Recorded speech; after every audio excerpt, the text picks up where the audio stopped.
दोस्तों मुझे पता नहीं है कि मैं ये एनीमे को क्यों देख रहा हूँ। इस एनीमे का हर एक एपिसोड को देख के ना मेरे एक सिंगल दिन को बहुत ही ज्यादा ठेस पहुंच रहा है कि मैं इस एनीमे को देख क्यों रहा हूँ। ये जो सब चीजें हम लोगों को इस एनीमे के अंदर दिखाया जा रहा है ना, वो लिटरली रियल लाइफ के अंदर इम्पॉसिबल है। वो हो ही नहीं सकता, कभी नहीं हो सकता, और हमारे ऐसे लड़कों के साथ तो हो ही नहीं सकता। लेकिन इस एनीमे में वो पॉसिबल है, और उसको देखकर हमारा जो सिंगल दिल है उसको बहुत चोट लग रहा है कि ये सब मैं क्या देख रहा हूँ यार। ऐसा शायद मेरे साथ हो जाए कभी। तो मैं सॉरी सॉरी थोड़ा भटक गया रिव्यू से, तो मेन रिव्यू की तरफ चलते हैं। तो इस एपिसोड के शुरुआत में हम लोगों को दिखाया गया सुबासा स्कूल के लिए निकल रहा है, और स्कूल के निकलने के बाद वो देखता है कि वहाँ पे बहुत ज्यादा बर्फ गिर रहा है। तो जापान के अंदर जो होकाइडो शहर है वहाँ पे बहुत ज्यादा बर्फ गिरता है, तो वैसा ही वहाँ पे हो रहा है। और होकाइडो में जो लोग रहते हैं उन लोगों के लिए तो ये बहुत ही कॉमन है, लेकिन सुबासा आप लोगों को पता है कि वो टोक्यो का लड़का है, तो उसके लिए ये सब कॉमन नहीं है। और पिछले एपिसोड में उसने जो स्की किया था उसकी वजह से उसका जो मसल है वो बहुत ज्यादा पेन कर रहा है। लेकिन उसकी जो दादी जी है जो हम लोग को दिखाई गई थी, उसने उसको थोड़ा मोटिवेशन दिया कि तुमको बाहर निकलना पड़ेगा, यहाँ पे अगर रहना है तुमको तो तुमको बाहर जाके देखना पड़ेगा कि यहाँ पर कैसा है। और वो निकल गया। निकलते निकलते उसको बहुत ज्यादा उसको ठंड एकदम बर्दाश्त नहीं हो रहा है, वो गिरने की कगार में वो बेहोश होने की कगार में है। और उसी वक्त उसको एक एंजल ने आके बचा लिया। और मुझको बताने की जरूरत नहीं है वो एंजल कौन है, वो है हमारी प्यारी फुयुकी मिनामी।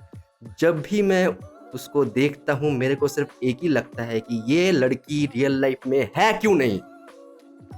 ये हो गया मेरा फ्रस्ट्रेशन। मैं एनिमे की तरफ बढ़ता हूँ। हम लोगों को वहाँ पे दिखाया गया है कि फुयुकी मिनामी ने उसको बोला है कि मैं तुमको लिफ्ट देती हूँ, क्योंकि वो अपने मॉम के साथ कार में स्कूल जा रही थी। और वहाँ पे सुबासा ने पहली बार फुयुकी मिनामी के मॉम से मिला, और उसकी जो मॉम है, तो आप लोगों को पता है कि रोम कॉम एनिमीज में जो इन सब लड़कियां होती है ना, मिनामी ऐसी लड़कियां होती है ना, उनकी जो मॉम होती है वो लिटरली बहुत अच्छी होती हैं, ऑब्वियसली बहुत ब्यूटीफुल होती हैं, बहुत ज्यादा सार्केस्टिक होती है। तो ऐसे ही हम लोगों को वहां पे दिखाई गई, और लिटरली ये कभी नहीं हो सकता। देखो, तो तुम अगर कोई भी फीमेल फ्रेंड के मॉम से मिलते हो तो वहां पे तुम पहला कन्वर्सेशन क्या करोगे? तुम अपना इंट्रोडक्शन दोगे, वैसा ही सुबासा ने किया।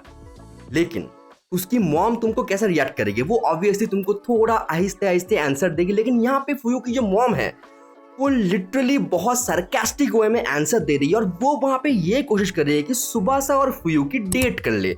लिटरली एक लाइन पे उसने तो कह भी दिया कि you should guys get along. मैं सोच रहा हूँ एनीमे के अंदर ये सब चीजें क्या हम लोग को जलाने के लिए देते हैं वो लोग, कि ये सब चीजें क्यों दिखाते हैं ये लोग? रियल लाइफ में ऐसा होता नहीं है। देखो, और वहां पे जब भी सुभाषा ने उन दोनों को कॉम्प्लीमेंट दिया कि तुम दोनों ब्यूटीफुल हो, तुम दोनों की तरफ से, तो वो दोनों ही वहां पे ब्लश कर रहे हैं। भाई लिटरली वो सीन इतना ज्यादा क्यूट है। आप लोग एनीमे के अंदर जब देखोगे ना, आप लोग इस एनीमे के दीवाने हो जाओगे लिटरली। यहाँ पे अगर मैं अपना पर्सनल एक्सपीरियंस एक बताऊं आप लोगों को, तो मेरी एक क्रश है, तो उसकी जो मॉम है वो ऐसी बिल्कुल नहीं है, वो बिल्कुल अलग टाइप की है, वो बहुत ज्यादा प्रोटेक्टिव टाइप की मॉम है। लेकिन यहाँ पे ये जो मॉम है फुयुकी की, वो लिटरली उसके साथ सुबासा की डेट की तैयारी कर रही है। लिटरली ऐसी होती नहीं है। रियल लाइफ रियली सक्स मैन समटाइम्स। तो उसके बाद वो लोग स्कूल पे गए, स्कूल पे मिली अकीनो। तो आप लोग बताइए अकीनो कौन है? थर्ड एपिसोड में उसका इंट्रोडक्शन हुआ था। वो और सुबासा ने मिलकर एक साथ स्की किया था। उसको भी स्की नहीं आती थी ऑब्वियसली, लेकिन उसको बहुत अच्छी गेम खेलनी आती थी। और इस एपिसोड के अंदर जो हम लोगों को लग रहा था कि फुयुकी और अकीनो क्या एक साथ होंगे, तो इस एपिसोड के अंदर वही हम लोग को दिखाया गया। वो दोनों ही अच्छी दोस्त बन रही है, और फुयुकी इतनी ज्यादा क्यूट है यार। जब भी सुबासा और अकीनो एक साथ बात कर रहे हैं ना किसी और टॉपिक के अंदर, वो चाहती है कि उस टॉपिक के अंदर वो घुसे, उसके साथ भी वो लोग बात कर रहे। और यही कुछ चीज है, यही कुछ कैरेक्टर डेवलपमेंट्स हम लोगों को फुयुकी की बहुत क्यूट लगती है, बहुत ज्यादा अच्छी लगती है। और यहाँ पे जब वो लोग क्लासरूम में थे, वहां पे और भी बहुत कुछ हुआ दोस्तों। लिटरली वो मोमेंट मेरे को लग रहा था वो कुछ दिखा रही है, दिखाई रही थी ऑब्वियसली कि फुयुकी ने अपने बॉडी के अंदर हीट पैक लगाया है, और वो सुबासा को ऐसे करके दिखा रही थी। एक टाइम के लिए मेरे को लगा कि वो क्या दिखाना चाहती है यहाँ पे, लेकिन उसके बाद उसने वो नहीं दिखाया, वो और कुछ दिखाया। छोड़ो, यहाँ पे कंफ्यूज नहीं होते हैं। और उसके बाद वो लोग एक प्लेस पे गए जिसका नाम था तोबू। वो एक टाइप का शॉपिंग मॉल था, वहाँ पे बैठने की जगह थी, वहाँ पे खेलने की जगह थी, वहाँ पे शॉपिंग करने की जगह थी। और वहाँ पे वो लोग बैठे, अकीनो और फुयुकी का जो फ्रेंडशिप है वो थोड़ा और करीब आया। उन तीनों ने मिलकर फोटोज खींचे, बहुत कुछ किया वहाँ पे, फन किया वहाँ पे, और हम लोगों को एक अच्छा स्लाइस ऑफ लाइफ मोमेंट वहाँ पे देखने को मिला। लेकिन इस एपिसोड के अंदर जो मेन चीज हुआ वो इस एपिसोड के लास्ट में ही हुआ। तो सोचो, तुम पढ़ाई कर रहे हो, तुम अपना असाइनमेंट लिख रहे हो और तुम्हारी फीमेल जो बेस्ट फ्रेंड है वो तुमको बात लेते हुए फोटो भेज रही है। रियल लाइफ में होता नहीं ना, सोचो ऐसा होता है रियल लाइफ में? नहीं होता। इसमें हुआ। अगर आप लोगों ने एपिसोड ध्यान से देखा है, लिटरली जब सुबासा ने फुयू का मैसेज किया वो ऐसे उसको दिखा रही है कि मैं बात ले रही हूं और वो ऐसा जानबूझ के कर रही है ताकि सुबासा टीज हो जाए।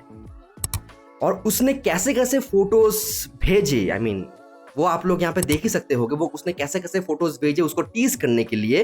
और सुबासा वहां पे टीज हो भी रहा था, लेकिन वो एक सख्त लौंडे की तरह वहां पे मैसेज कर रहा था, नहीं ठीक है मैं कंट्रोल में हूँ। लेकिन उसने मेन चीज नहीं देखा। आई मीन वो एक सीन था जहाँ पे फुयूको को पता चला कि उसको इंग्लिश असाइनमेंट करना है ऑब्वियसली, और उसके हाथ से फोन गिर रहा था और फोन गिरते गिरते उससे कैमरा में बहुत कुछ दिख भी गया। और उसी वक्त सुबासा के हाथ से भी फोन गिरा था, तो इसीलिए उसने कुछ नहीं देखा ऑब्वियसली। लेकिन फुयूकी पहली बार हम लोगों को शर्माती हुई दिखाई गई वहां पे, कि वो थोड़ा शर्मा गई और उसने ये कहा कि शायद मुझे ये करना नहीं चाहिए था, मैं इन चीजों में माहिर नहीं हूँ। तो करे क्यों भाई, हम लोग को जलाने के लिए करे वो? आई मीन रियल लाइफ में ऐसा होता तो नहीं, और तुम लोग एनीमे में दिखाते रहते हो ये सब। तो वो सीन बहुत ही क्या बोलूं, वो सीन क्या था, वो सीन लिटरली बहुत ही फनी था, बहुत ज़्यादा इंटिमिडेटिंग था, टीजिंग था सीन। तो वो हम लोगों को देखने में मजा आया था और ऐसे ही करके एपिसोड जो है वो खत्म हो गया। तो जैसे कि ये एपिसोड खत्म हुआ, मेरे को ऐसा लगा, मैंने अपने दोस्त को मैसेज किया, ऐसा होता है क्या रियल लाइफ में? ऐसा होता है? तू सोच सकता है कि ऐसा होता है? हमारे साथ तो नहीं होता। लेकिन उसने भी सेम ही आंसर दिया, ऐसा नहीं होता, ये रियलिटी नहीं है, ये एनिमेशन है, तू देख ले इसको।